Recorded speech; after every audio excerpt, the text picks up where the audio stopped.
This is the feeling reality. You came to this reality, this realm of physical reality known as Earth, to feel. You have emotions, you have sensations, you have things going on in your conditions, you have things going on in the inside. All these feelings is how you operate within this reality. When you're feeling something, you're associating it with something. It's generally based on a judgment of what you think is happening in your reality. So you react to what's happening or what people are saying or people are doing or what's going on in the government or in other parts of the world. You react with judgment to those things. If you judge it as good, you feel good. If you judge it as bad, you feel bad. What you're doing is you're selecting the appropriate feeling for whatever you're going through because this is what you've taught. This is your belief structure. This is your mental construct. You react the same way to the same situation over and over and over again. And basically you create the same conditions over and over and over again.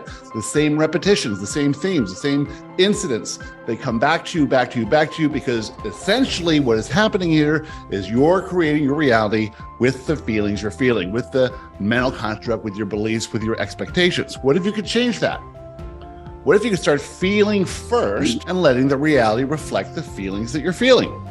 Well, if you were going to do that, and if you were going to say, well, what I primarily want to do is to feel good, because feeling good to me feels better than feeling bad. I've been feeling bad for a long time, and maybe that's how I found this podcast. So I come along now, and Joshua says, why don't you start feeling good? If you could start feeling good, well, then you'd be creating from the inside out rather than the outside in. Most humans go along their day and they perceive that things are happening to them and they have to protect themselves and they have to guard against negative emotions. So they have to make sure their conditions are all set up so that they can't be identified as someone who is a failure or doesn't care or isn't on this same team.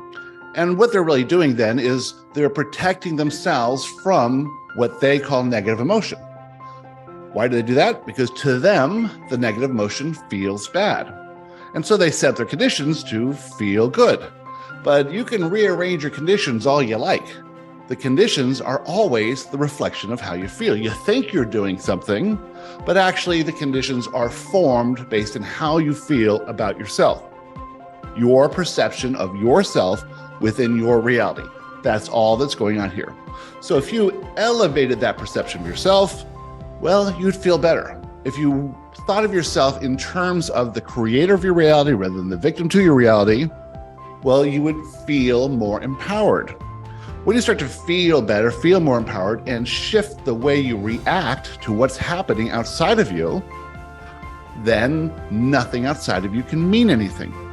You are choosing to decipher or determine or make a decision about what anything means in your outer reality. So you come along and you say, well, I'm going to say that nothing ever happens to me. It's always happening for me. How do I know it's happening for me? Well, because I feel negative emotion, it's indicating a limiting belief. That limiting belief is not true. How would I ever discover my limiting beliefs if something didn't trigger them in my reality?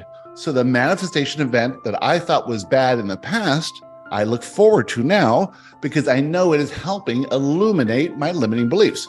I now have the tools I need to process those limiting beliefs. And so I do my work and I process those limiting beliefs and I encounter manifestation events and I see them differently and I see the people differently. And then I start to say, oh no, it goes deeper than that, doesn't it? It goes much deeper in just realizing I have limiting beliefs. The entire system of this reality is set up so that I can find those limiting beliefs, process the limiting beliefs, and then have absolute gratitude for every single person who played a role to show me my limiting beliefs.